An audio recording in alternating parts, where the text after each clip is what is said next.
annexe rénovée.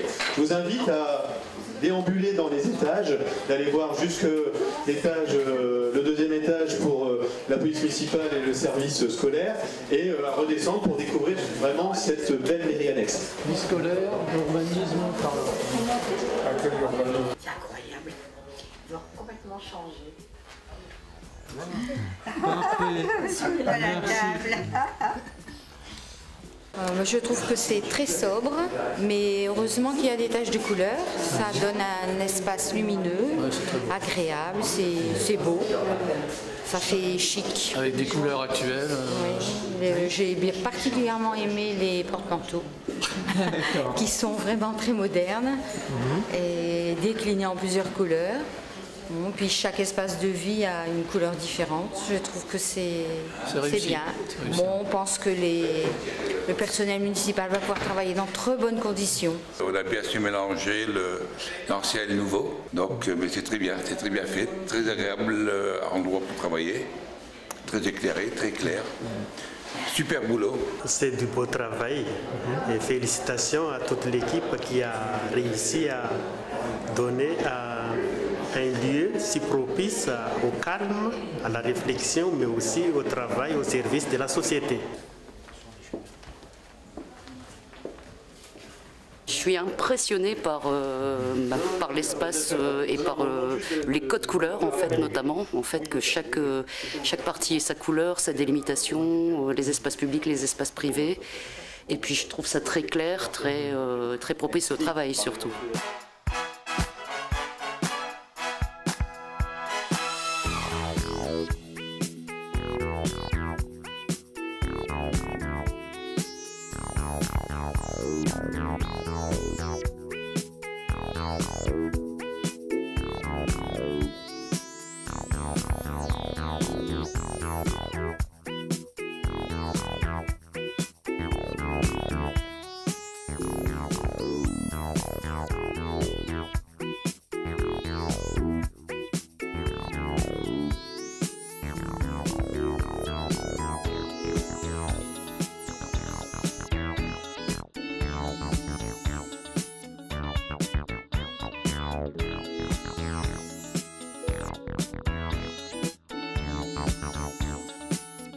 Il y a maintenant plus de 10 ans, nous avons entrepris un plan de patrimoine, monsieur le maire, sur l'ensemble des bâtiments municipaux en consacrant tous les ans un investissement important dans la rénovation et l'entretien de ces bâtiments. Château qui aura vu passer le temps des guerres, des démolitions et des réhabilitations pour devenir un espace moderne au service de tous et se mettant en adéquation avec les normes techniques et d'accessibilité. Et un remerciement tout particulier au service du patrimoine et à son directeur, monsieur Dumont. Aujourd'hui, nous pouvons être fiers de cette réalisation, mais le travail continue pour la préservation de notre patrimoine roncois, car les chantiers ne manquent pas, les financements non plus, et cela se fera avec le soutien de tous, tout en préservant nos engagements financiers. Vive le patrimoine roncois et vive Ronc. Merci à tous.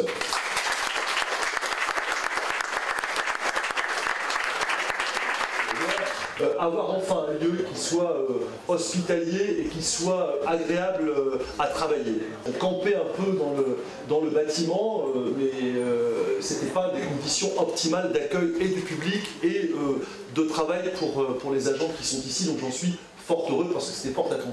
Et remercier la population roncoise parce que c'est un effort financier extrêmement important, plus d'1 million d'euros a été consacré à la restauration. Et on en est très fiers. Et cette histoire de Ronc, c'est la longue histoire finalement pour des raisons diverses et variées sur lesquelles on ne va pas revenir, mais qui pourraient être extrêmement intéressantes à étudier, c'est la longue histoire de la récupération de bâtiments qui étaient autrefois privés à l'usage d'habitation de la bourgeoisie locale à des fins administratives. Dès lors, dans notre escarcelle communale, on a une chance incroyable. Je pense que c'est la seule ville de la métropole lilloise à pouvoir s'enorgueillir d'être comme cela sur 3 châteaux, comme on dit à Ronc, sur 3 belles maisons bourgeoises, entourées de parcs, avec en plus les écuries que nous avons entièrement restaurées, qui est un lieu absolument sublime. Donc je pense que, honnêtement, sans être trop coq et trop fier, ni arrogant, on peut être content avec toutes les équipes municipales qui se sont succédées, du travail accompli depuis 2001, de restauration et de reconquête de notre patrimoine. Nous sommes repartis à la reconquête grâce, il faut aussi se le dire, à un plan volontaire, mais aussi surtout une maîtrise de nos finances. Ça prouve, mesdames, messieurs, qu'on peut le faire. qu'on peut le faire à partir du moment où on a des indicateurs clairs et on se tient une feuille de route. Nous avons tenu l'engagement de ne pas toucher la part communale des impôts locaux depuis 2001 et c'est chose faite. Nul ne peut savoir ce que sera la commune de Ronques dans 20 ans. Elle est issue d'un héritage de la Révolution française, assise en cette journée du patrimoine sur les paroisses de l'Ancien Régime.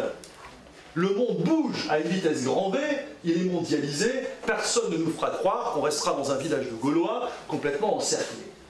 Donc nul ne sait ce que sera la destination de nos bâtiments, le périmètre de notre fonction publique d'ici à 20 ans, et donc nous avons adapté nos bâtiments de manière à ne pas toucher à la structure ici initiale.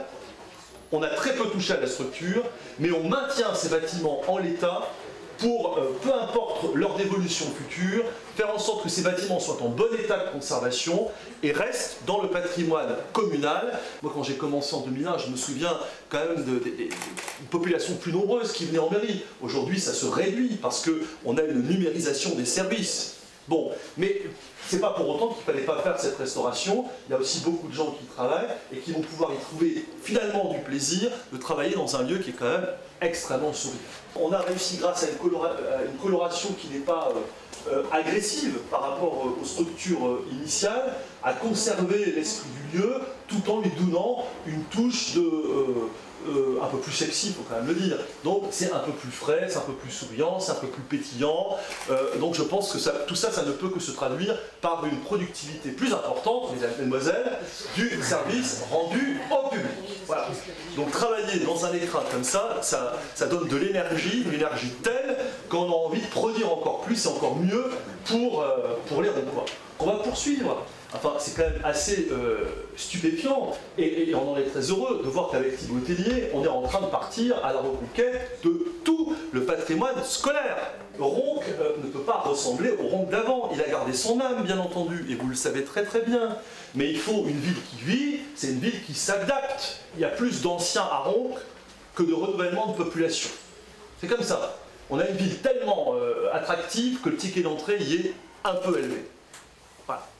Alors, on fait tout ce qu'on peut avec Michel Pétillon pour ouvrir, pour faire que l'accession à la propriété, notamment sociale, puisse être une donne importante dans la politique de peuplement et dans la politique de construction de nouveaux bâtiments. Pour autant, on est confronté à la loi économique et donc on bataille comme on peut pour essayer de faire entendre notre voix et qu'on ait une population équilibrée. Mais c'est une réalité objective, la population scolaire baisse. Donc, nous adaptons notre patrimoine scolaire à la population scolaire, de manière à ce que les enfants soient toujours mieux accueillis. Et on peut être fier du meilleur accueil, on l'a vu à Bresles au Chahuan, et on le verra demain, comme c'est déjà un peu le cas aujourd'hui, à Kergomar au centre, grâce à la restructuration de notre patrimoine scolaire. Donc on bosse. Et on n'arrêtera pas de bosser, parce que Ronques, on l'a dans le cœur, on l'a chevillé au corps, et qu'on a envie que cette ville, elle soit dans la tendance, elle soit, comme nous disent les jeunes, dans le move, et elle continuera d'être dans le move pour être toujours plus attractive et toujours plus belle. Merci à tous, et puis vive la France, vive notre République où il fait bon vivre, et vive Ronques surtout, monsieur Desmet. Merci à vous.